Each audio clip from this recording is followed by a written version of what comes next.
네, 김종배의 시선집중 유튜브 연장 방송입니다. JB타임 시작하도록 하겠습니다. 더 막가와 함께합니다. 어서 오시고요. 네, 안녕하세요. 더 막내 작가 더 막가입니다. 네, 자 오늘도 많은 의견들이 들어왔나요? 네, 그 전에 부르주아님이 30분까지 방송하는 줄 알았는데 하셨어요. 시선 집중은 8시 반까지 하고요. 그 뒤에 이어서 JB타임을 합니다. 네네네. 30분까지 방송하는 거 맞잖아, 그러니까. 아, 네, 그러니까 연장 방송이 있는 줄 인지 아셨다는 얘기죠. 그래요? 네. 부르주아님이 그 JB타임에 댓글도 종종 달아주시고 했는데. 네. 아, 그러면 괜히 이름 호명되기 위한 믿기셨나? 제가 낚인 에이, 건가요? 설마. 네. 네, 그리고 오늘 시선 집중 본방 중에 채팅창에 김종배가 나타났어요. 아, 이분 제주 김종배라고 하는 분 아니에요? 아니, 그분은 KJB 제주라는 아이디를 쓰시는 분이고요. 네. 김종배라는 아이디가 들어왔고 반가워용이라고 인사를 해주신 거예요. 네, 많아요. 동명이인 많아요. 그랬더니 많은 분들이 김종배냐 아니면 동명이인이냐 하셨는데 우리 JB는 용 이런 깜찍한 말투를 사용하지 않습니다. 반가워용이라고 하셨는데 네, 이런 깜찍한 말투를 사용하지 않기 때문에 네, 동명이인이라는 게 금방 밝혀졌고요. 네. 오늘 JB가 목이 좀 좋지 않습니다, 여러분. 그래서 그러게요. 생방할 때 목소리가 좀 많이 갈라졌는데 확실히, 마상 경무님이 JB의 목소리가 갈라져도 시선 집중에 집중하겠습니다. 아, 예. 아, 이거는 지금 저보고 분발하라는 말씀이신데 완곡하게 말씀해 주신 건데 그러게요. 아, 저 슬로우 스타트 이제 처음에 시작할 때가 제일 힘들어요, 목소리가. 네, 뭐 아프시냐, 무슨 일이 있으신 뭐 기분 거냐. 나쁜 일이 있냐 뭐 네, 전혀 아니고요. 저번에 잠깐 말씀드린 것 같은데 몸이 좀 늦게 풀리는 것 같아요. 그러니까 야구 선수라면 저는 절대로 구원 투수는 죽어도 못하는, 그죠? 그러니까 네. 이 불펜은 몸을 빨리 풀어야 되잖아요. 그렇죠. 이게 안 되는 거죠, 그러니까. 아, 선발은 또 처음부터 잘 던져야 되는데. 야, 또 저렇게 까네. 그래. 저도 야구 좀 보거든요. 알았어요. 네. 더막가도 하나 팬이래요. 네. 네. 저 신비주의인데 자꾸 이렇게 하나씩 까시면 안 되고요. 자, 에이, 네. 오늘도 좋아요 꾹, 구독 꾹, 네. 공유 널리 그리고 네. 알람 신청도 해두시면 네. 자주 만나실 수 있고요. 음. 자, 지금 현릴리님께서 국내 시사방송 원탑 공정상식 JB타임. 네. 아우, 카피 좋았습니다. 네, 소리 질러라고 해주셨는데 어떻게 소리를 질러야 되지? 네. 네, 지금 본방을 잠깐 복귀를 할게요. 네네. 뉴스 세계 시간에 이재용 부회장이 이제 상고 안 하겠다. 네. 형량을 받아들이겠다라고 했는데 이게 계속 이제 가석방 논란으로 좀 흘러왔잖아요. 그때 루피님이 아휴, 저 작은 형량의 가석방을 운운하다니 정의는 죽었다. 요새 뉴스 보면 한국의 부조리만 보여서 너무 화가 난다. 저 작은 형량에 네. 이것도 뭔가 신박한 저기 뭐냐면 지적 맞습니다. 그렇죠. 네. 그리고 9시 5분님은 이제 구속됐는데 무슨 가석방 타랑이냐. 그러게요. 그리고 전작권 환수님은 이재용 없이 안 굴러가는 나약한 삼성이니? 라고 물어주셨고요. 얼마 전에 연합뉴스 제가 기억을 하는데 며칠 전에 기사를 하나 띄운 게 있어요. 네. 그러니까 이제 이른바 총수 리스크라 해서 총수가 구속이 되면 해당 기업 경영이 어려운 거 아니냐 이런 식으로 이제 얘기가 많이 나오니까 네. 구속 기간 때의 어떤 그 주가 그러니까 변동을 분석을 해봤더니 그렇지 않더라. 그렇죠. 예, 그걸 그러니까 그 종합 정리한 기사를 하나를 띄웠더라고요. 그렇죠. 예, 저도 그래서 스크랩 해놓은 바가 있는데 오늘 또 안 갖고 왔네 그거를. 아무튼 그런 그 결과도 있습니다. 네, 맞습니다. 그리고 김똥깡님이 목소리가 갈라지는 원인 중 하나는 전날 밤 노래방에서 노래를 많이 부르는 거죠. 제가 노래방 간지 좀 몇 년도에 갔는지 지금 기억도 가물되거든요. 전혀 아닙니다. 네, 그렇다고 하십니다. 그리고 신박한 시사사전에서 지방소멸 얘기를 했잖아요. 네. 이 코너를 좀 좋아하시는 분들이 많아요. 지적 호기심도 좀 챙기시면서 뉴스도 챙기시면서 어려운 거 알기 쉽게 얘기해줘서 재밌다 이런 분들이 있으신데 지방 소멸이라서 이제 이 주제에 많은 분들이 의견을 달아주셨어요. 황영민님은 지방이 붕괴되면 서울도 없다는 말에 격하게 동의합니다 해주셨고 나는 고수다님 그러니까 국회를 지방으로 옮겨 이석기님 서연고부터 옮겨야지.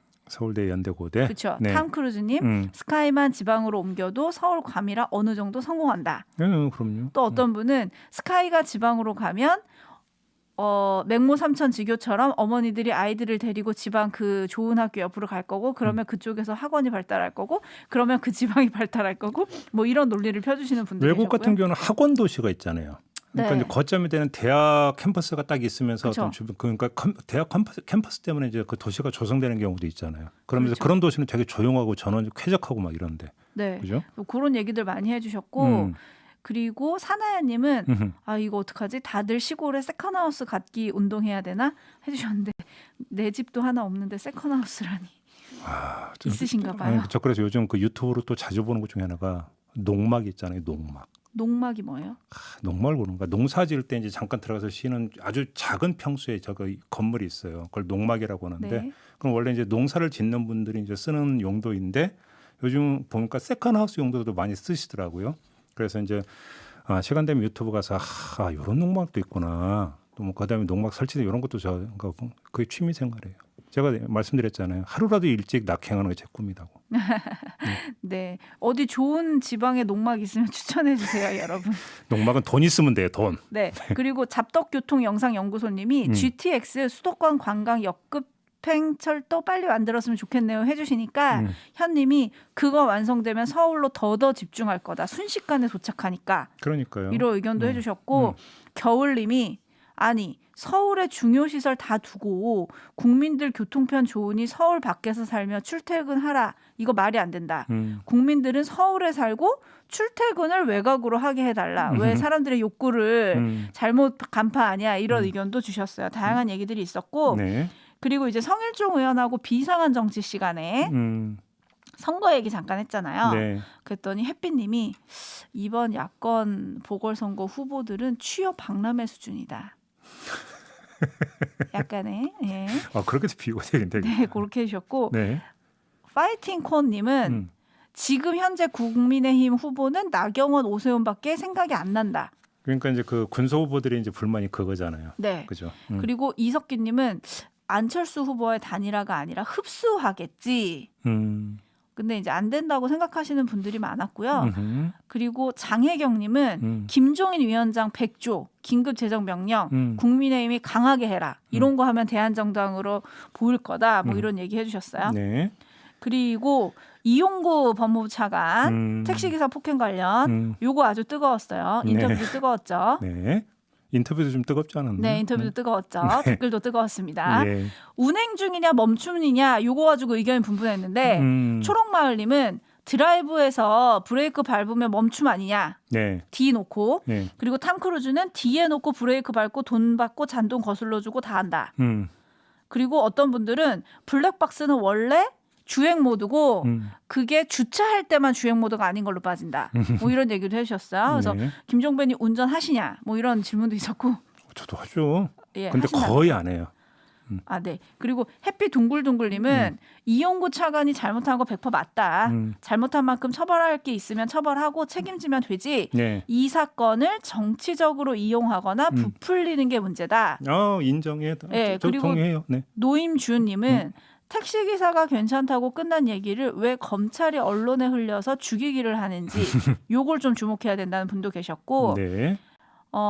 야노치카 코드리 님은 그럼 똑같은 논리로 검찰들의 비리도 어마어마한데 검찰이 수사권을 가져도 되냐고 물어봅시다. 네.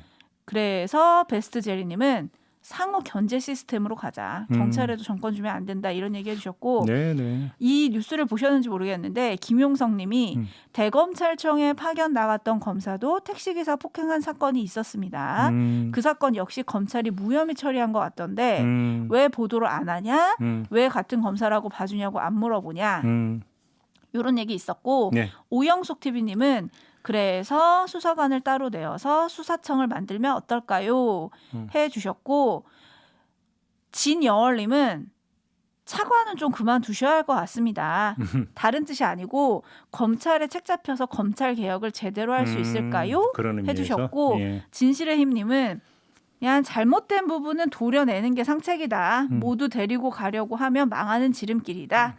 이런 의견들을 주셨습니다. 분명히 말씀을 드리지만 떡본 김에 제사 지낸다고 그잖아요. 네. 네, 저기 뭐냐면 이건 잡았다고 그러니까 수사권 분리에 대해서 반대하는 논리로 잡는 거에 대해서는 확실하게 못을 박을 필요가 있습니다. 네. 그잖아요. 네. 그건 아닙니다. 그렇죠? 네. 네. 자, 그러면 예를 들어서 판사가 저기 지하철 타고 가다가 불법 촬영한 적도 있었거든요. 기억하십니까? 그렇죠. 그럼 법원 없애야 됩니까? 그런 거 아니지 않습니까? 그렇죠. 그렇죠. 네. 네. 그래서 이제 뭐 경찰이 어쨌든 수사 과정에서 조금 논란의 소지를 남긴 거는 맞으니까요. 그건 진상조사단 통해서 명백하게 좀 밝혀주셨으면 좋겠다. 그렇습니다. 알겠습니다. 이승민 님이 김종배님 시골 오시면 청년회장에 한 표. 청년회장? 저 시골 가면 지금 그 28 청춘대요. 지금 인구 구성으로 보면 저 너무 구박하지 마세요. 왜 이러세요? 네. 아예 청년회장이라고 하셔가지고. 청년회장이지 지금. 아, 네. 당근. 어떻게 이렇게 목소리가 살아나셨네? 그러게 갑자기 살았네. 네, 여기까지 하고 네. JB가 오늘 두 가지 얘기를 준비했습니다. 여러분 네. 들어보실까요? 네, 먼저 정의당 얘기 안 하고 넘어갈 수 없죠. 참 착잡하네요. 솔직히 말씀을 드려서. 네. 그죠? 뭐 근데 네. 조금 전에 유호정 의원하고 뭐 많이 짚었기 때문에 다시 한 번만 정리를 하겠는데 뭐 이것이 뭐 정당과의 관계에 어떤 영향을 미치냐, 보선에 어떤 영향을 미치냐 이런 식으로 광학적으로 접근하고 하고 싶은 생각 1도 없고요. 다음은 정의당 앞날과 관련해서만 한 말씀만 드려보겠습니다. 그죠?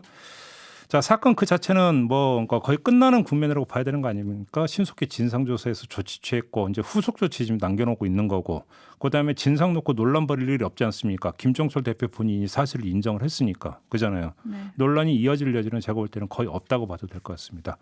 그럼에도 불구하고 제가 정의당한테 꼭 말하고 싶은 게 하나가 있는데요. 뭐냐면 끝내지 말고 이어가라. 저는 이 말씀을 꼭 드리고 싶습니다. 이어가라. 끝내지 말고 이어가라.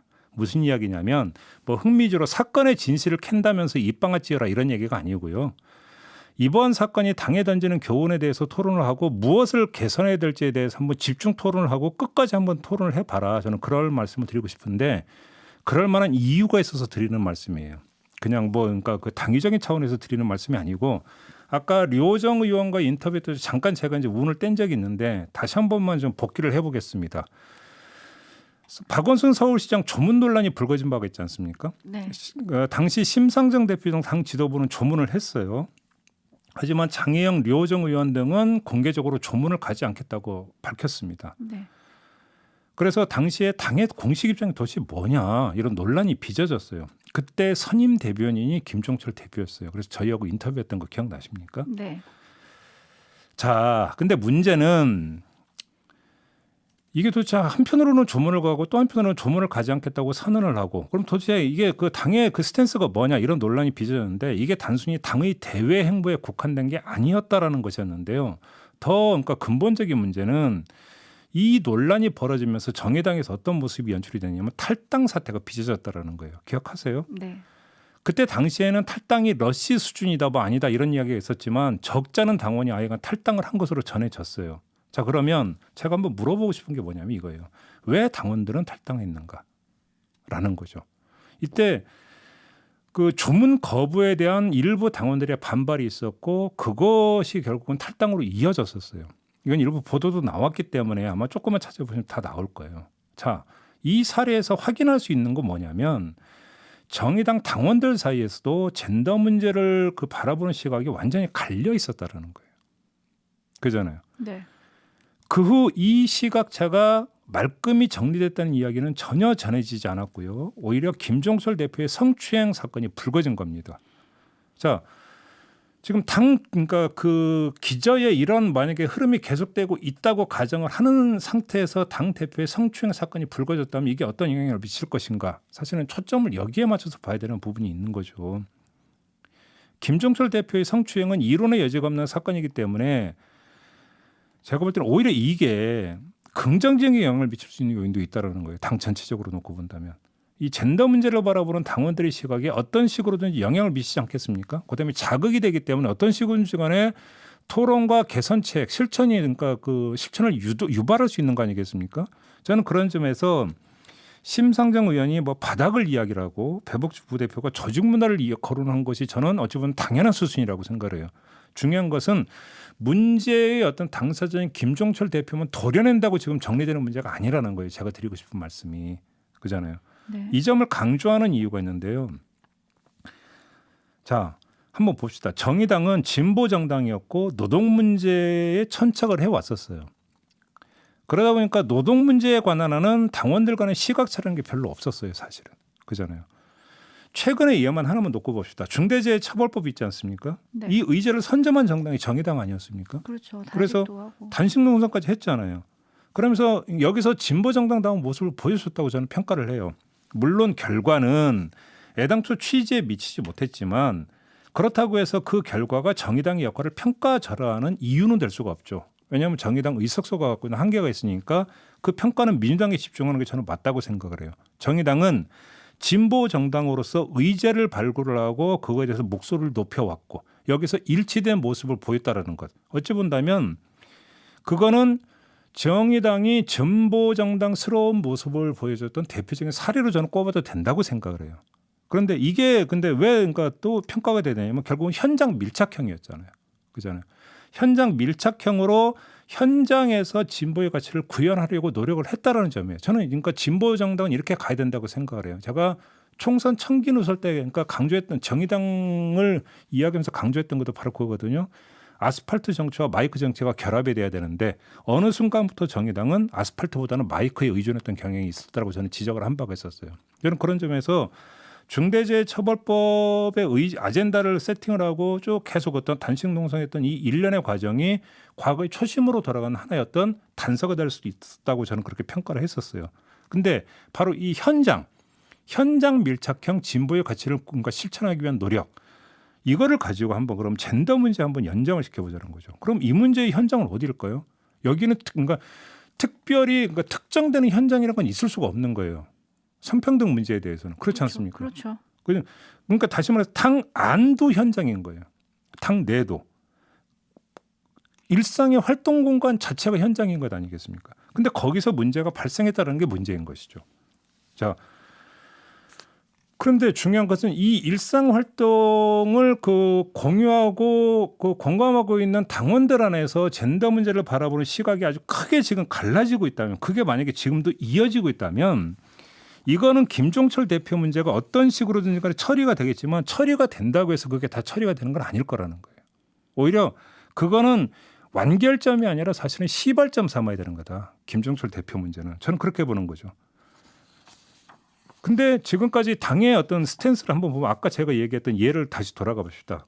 박원순 서울시장 조문 논란 했을 때 그때 당에서 나왔던 얘기가 뭐였어요? 제가 볼 때는 봉합하려고 했던 거였어요. 그 예가 김종철 당시 선임 대변인이 우리 시선 집중과 인터뷰 자체에서 절충적인 입장을 내놨었어요. 고인의 삶이 한국 사회에 중요한 족적을 남겼다는 점에서 공식적으로 애도와 조의를 표하되 2차 가해를 막아야 한다는 입장도 중요하다. 이것도 중요하고 저것도 중요하다. 이런 식으로 입장 내놨잖아요. 그래서 저도 그때 확인 질문 들어갔던 게 지금도 기억나는데 이런 식의 절충적 입장이 문제는 뭐냐면 바닥에서부터 조직 문화를 다시 일궈내는 과정에 만에 하나라도 이런 식으로 계속 이어진다면 이거는 결코 도움이 되질 않는다라는 거죠. 그래서 확실하게 정리할 수 있을 때 확실하게 정리를 해야 된다라는 건데 따라서 아마 이제 새 지도부가 이제 구성이 되겠죠. 새 지도부는 지금 그러니까 많은 사람들은 김종철 대표의 어떤 위상을 민노당으로부터 시작되는 1세대에서 2세대의 어떤 대표, 어떤 리더로 이런 식으로만 이야기를 하던데 중요한 것은요. 리더라고 하는 위상을 그런 식으로 세대적 관점에서만 접근할 게 아니라 가치의 관점에서 접근할 수가 있어요. 무슨 얘기냐면 노동의 가치 외에 다른 영역과 부문에서의 진보의 가치를 정립하고 이런 가치들을 노동의 가치와 함께 융합시켜 들어가는데 실천을 할 수 있는 융합형 리더. 융합형 가치를 어떤 실천에 들어가는 리더가 나와줘야 될 때가 됐다. 이제는. 그죠? 세대의 문제를 떠나서 바로 당내 토론과 어떤 자기 비판이 시작이 되면서 그것이 바로 이런 어떤 융합형 가치를 지향해 들어가는 어떤 리더의 선출로까지 이어지는 일련의 과정이 있어야 된다. 앞으로 정의당은. 제가 볼 때는 그게 정의당에게 지금 부여된 당면 과제다라고 저는 생각을 해요.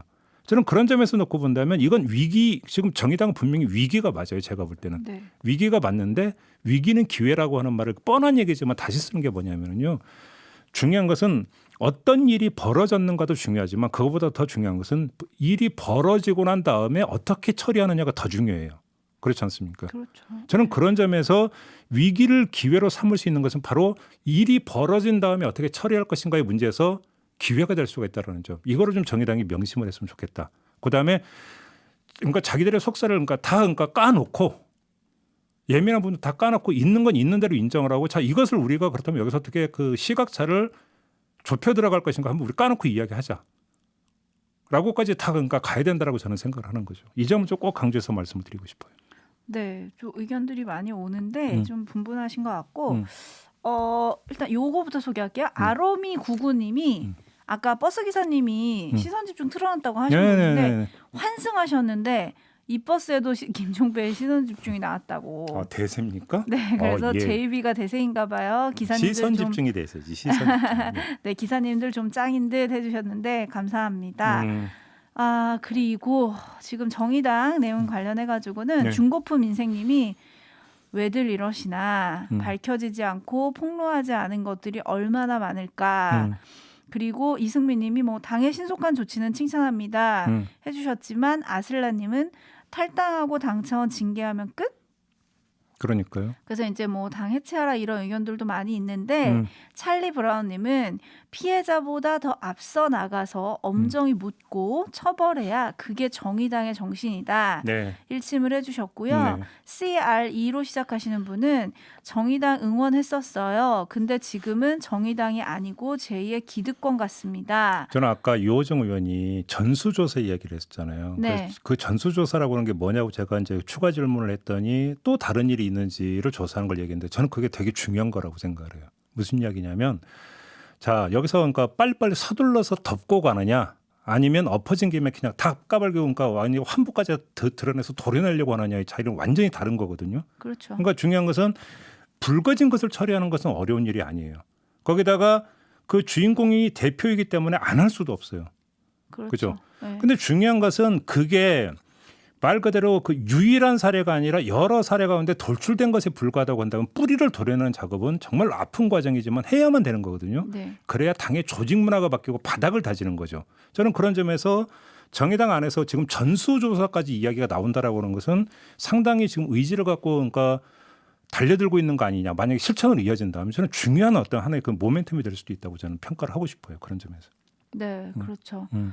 그리고 독수리성님은 정의당은 그래도 치유 능력이 있습니다. 이걸로 어필해야 합니다. 네네. 해주셨고요. 네. 그다음에 종현박님, 박종현님이신 것 같은데 남성 정규직 조직 노동자 중심의 노동 중심성이 아니라 상대적으로 더 열악한 조건에 있는 미조직 비정규직 노동자들을 모으는 진보가 되어야 합니다. 네. 그러려면 노동과 젠더 가치의 융합이 필요합니다. 해주셨고 현님은 이런 질문을 주셨어요. JB 소수 정당 존재감을 중요시하십니까? 저는 그 소수 정당이 갖는 의미도 당연히 있다고 생각을 해요. 왜 그러냐면 그 거대 양당은 포괄적 국민 정당을 그러니까 그 스스로 그렇게 얘기해요. 우리는 포괄적 국민 정당이다. 그 얘기는 무슨 얘기냐면 이 뭐 중산층, 그 하층 뭐 다 가리지 않고 대부분의 국민을 포괄한다 이런 의미가 되거든요. 그리고 실제로 그렇게 당 활동을 지향하면 거기서 당의 활동의 중점을 어디에 맞추냐면요. 평균치에 맞춰지고 절충적으로 갈 수밖에 없어요. 그거는 정말로 그들이 포괄적 어떤 국민 정당을 정말로 실천을 한다면 이런 상태에서는 그렇기 때문에 여기서 배제되는 문제들이 발생할 수 있어요. 소수의 문제이기 때문에 별로 중요하게 보지 않고 제외시키는 현상은 갈수록 더 심해지는 거죠.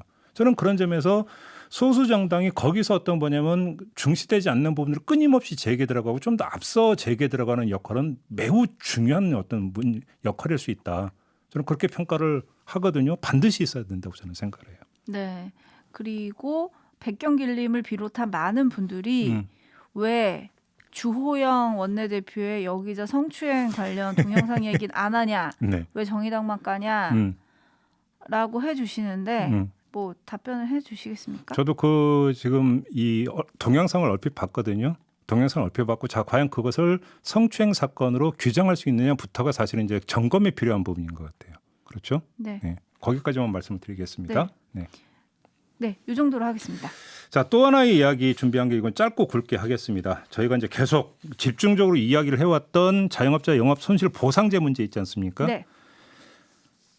이렇게 말씀을 드려야 될 것 같습니다. 이제 완전히 가닥이 잡혔다. 어제 대통령이 한마디 했죠. 문재인 대통령이 어제 이렇게 이야기를 했습니다. 소상공인과 자영업자에 대해서 재정이 감당할 수 있는 일정 범위에서 손실보상을 제도화하는 방안을 중소벤처기업부 등 관련 부처와 함께 당정이 검토해 주기 바란다라고 이야기를 했어요. 그죠? 네. 그래서 국정 방향은 확립이 됐어요. 남은 문제는 이제 방향이 아니라 방안만 남았죠. 방법, 구체적인 그렇죠. 방법. 근데 여기서 놓치면 안 되는 게 중소벤처기업부 등이라고 지금 특정 부처를 이야기를 했잖아요. 네. 이 이야기는 무슨 얘기냐면 정부 시행령이 있는데 정부 시행령에 또 소관부처가 있어요. 그래서 감염병 예방법의 소관부처는 보건복지부예요. 근데 소상공인 지원법이라고 있는데 이거의 소관부처는 중소벤처기업부예요. 그러니까 그 영업손실 보상 방안을 시행령에 담는데 어느 시행령에 담느냐가 또 문제가 되잖아요. 근데 문재인 대통령이 중기부를 언급을 했다면 그거는 소상공인 지원법 시행령으로 간다는 뜻이 해석을 할 수밖에 없어요. 그렇기 때문에 어느 시행령에 담을 것이냐도 교통정리가 됐다고 봐야죠. 기재부는 별로 그러니까 끼어들 여지가 별로 없어져 버렸어요. 여기서. 그죠? 이렇게 놓고 본다면 방안도 절반은 지금 풀렸다라고 봐야 되는 거고요. 자, 이런 상황에서 이제 갈라치기 여지도 별로 없어요. 뭐 기재부하고 민주당, 기재부하고 다른 부처 이렇게 갈라치기를 해서 자기들끼리 싸우게 만들고 그래서 추진력 떨어뜨리는 거 이런 거 이제 거의 불가능하다고 봐도 될 것 같아요.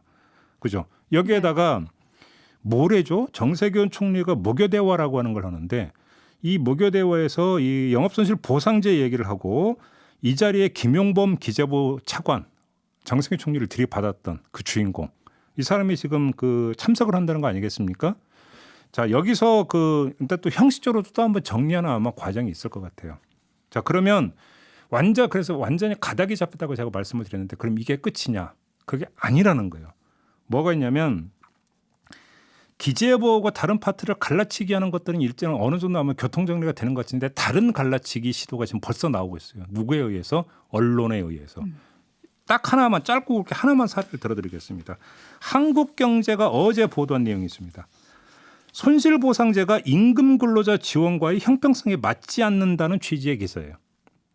그러니까 근로자는 매달 자기가 내는 고용보험료로 실업급여 등을 받는데 왜 자영업자는 국민 세금으로 그러니까 매우 주느냐 이런 식의 기사더라고요. 저는 이걸 보면서 신종 갈라치기가 이제 시작이 되는구나라는 생각을 했어요. 이 기사 내용을 뭐 일일이 반박할 필요는 없을 다 하나만 지적을 하면 이 기존을 한마디로 그냥 뒤섞어서 갈라치는 거다라는 건데 자 무슨 뒤섞는다는 게 무슨 이야기냐면 자 노동자의 어려움과 자영업자의 어려움은 성격이 약간 다른 거예요. 코로나라고는 원인은 같지만 질이 다른 게 코로나 유탄을 맞아서 직장이 어려워지고 그로 인해서 실업 상태에 몰리는 것과 정부가 강제적으로 영업을 제한하는 것은 차원이 다른 문제라는 거죠. 그잖아요. 네. 따라서 이거에 대한 해결 접근법은 다른 거예요. 그거는. 그잖아요. 그래서 예를 들어서 노동자의 경우에는 고용유지 지원금이라고 하는 것들 지급을 하고 실업급여를 지급을 하는 방식으로 가는 거고 다만 그거는 코로나로 인한 영향이 광범위하게 미치는 데서 나타나는 현상이기 때문에 정부가 강제적으로 뭐를 막아서 나오는 직접 피해는 아니기 때문에 보상으로 안 가는 거죠. 하지만 집합 제한이나 집합 금지는 강제적으로 당신들 문 열지 마. 내지 몇 명까지만 받아라고 딱 한정을 하는 거기 때문에 그거는 성격이 다른 거고 그래서 보상 이야기가 나오는 거거든요. 근데 이거를 마구 뒤섞어버려요. 마구 뒤섞어버려야죠. 그 다음에 왜 여긴 주고 저긴 안 주냐라고 갈라치기를 하는 거죠. 그러니까 결국은 이게 뭐예요? 이렇게 함으로써 불공평하다고 생각하는 사람들을 영업손실 보상제의 반대 세력으로 유인을 해서 반대 전선을 형성하겠다. 이렇게밖에는 지금 해석할 수 없는 거예요. 이거는. 자, 그래서 저는 궁금한 게 이거죠. 정말 이걸 몰라가지고 이 기사를 썼느냐 저는 그러면 그거는 이거를 지금 예를 들어서 그러니까 노동자에게 미치는 영향의 성격과 자영업자 소상공인에게 미치는 영향의 성격이 달라서 다르게 접근한다를 몰라서 썼다면 그건 자격의 문제고요. 알면서 썼다면 그건 의도의 문제잖아요. 저는 오히려 후자 쪽이 더 가능성이 있는 거 아니에요. 이런 말씀을 꼭 드리고 싶은 거고 신종 갈라치기가 나오겠다. 근데 제발 우리끼리는 좀 싸우지 말자. 이 말씀을 꼭 드리고 싶은 거예요. 네, 이 모든 것이 님이 자영업자의 영업정지는 정부가 당연히 보상해 줘야죠 라고 해주셨고 레몬트리 617님이 오로지 기업만 편드는 언론에 휘둘리지 맙시다. 통치꽁조리님, 네. 마이클 잭슨이 부릅니다. You are not alone. 오. 이라고 해주셨어요. 언론. 언론. 네. 아, 발음을 잘해야겠네. 네, 제가 언론. 노래를 못해가지고 못 네. 불러드리고 그냥 You are not alone.이라고 소개는 해드렸습니다. 네. 네, 마칠 시간인데요. 비벳린님께서 어렸을 때는 부모님이 듣는 시선 집중이었는데 네. 제가 회사를 다니기 시작하니 네. 출근 버스에서 매일 듣게 되었고 오호. 이제 안 들으면 허전한 시선 집중입니다. 대를 이어서 청취를 하고 네, 계시는 분께. 그러면 JB타임이랑 청기누설은 점심시간에 보시나? 그러겠죠. 네. 그리고 조원희님이 JB 낙향 얘기했었잖아요. 네. 그러니까 30년 있다 가시라고. 30년이면 뭐 그러죠 뭐. 그때까지 방송국이 30년에서 1년만 빼주세요. 그때까지 방송국이 불러줄지는. 이 사람이 아무리 실수해도 할 얘기가 뭐 할 얘기가 있지 지금 말이야. 김미주님이 네. 청년회장 말고 2장 해야죠. 2장. 그래야지 관공서에서 삥을 잘 뜯어오죠. 흐흐 보내주셨고요. 아니 청년회장이니까 뭔가 기분이 좋아지던데. 2장은 어떠세요? 그냥 저는 청년회장이 좋아요. 네. 그리고 이승민님이 요즘에 자주 오시는 단골님이시거든요. 네, 네. 단골 촌철님이신데 김종배님 기회 있으면 검찰 해체가 가능한지도 설명을 좀 부탁드릴게요. 요즘에 많이 보여서요라고 숙제를 주셨습니다. 지금 그 이제 검찰이 아니라 공소청으로 가자라는 거잖아요. 그잖아요. 네. 이름을. 네. 그잖아요. 그러니까 기소를 하고 공소를 유지하는 파트는 없을 수 없죠. 있어야 되는데 검찰청이 아니라 공소청으로 가자. 뭐 이런 얘기가 나오니까 그럼 그것도 검찰청 해체 아닌가요? 이름을 바꿔서? 네, 그렇겠네요. 네. 슈가 애플님이랑 하이님 이런 분들이 제가 또 방송국에서 그때까지 불러주겠냐고 하니까 유튜브 하시면 된다고. 아 그런가? 그러면 많이들 구독하고 많이들 좋아요 누를 겁니다 해주셨네요. 그럼 이제 거의 그 노인 방송을 하는 거란 거죠? 아니 그 우리 노인 방송? 노인분들과 연대가 얼마나 중요해요. 저도 노인 되는데 그잖아요. 네, 네. 80대. 네, 그죠? 그렇습니다. 네. 김재일님이 우리 동네 이장님은 70세 넘으신 숙모가 하고 계세요라고 해주셨네요. 아 그래요? 네. 아 70세 넘은 숙모님께서? 네, 네, 야, 네. 그러게요. 아무튼 저 시골 가면 지금 완전히 어린 그 맨 아마 그 밑에서부터 서열이 아마 서열 1, 2위 될 거예요 밑에서. 네. 저 젊게 살고 싶어요. 그렇죠. 어디 가도 막내가 제일 좋은 법입니다. 그래서 전 좋습니다. 더 그러니까 실세잖아 그러니까. 네, 그렇습니다. 실세는 아닙니다, 여러분. 실세 맞아요. 네, 마무리할까요? 네, 마무리하겠습니다. 수고하셨고요. 감사합니다. 네, 저도 물러가고 내일 다시 인사드리겠습니다. 고맙습니다. 네, 총장님들 감사합니다. 네.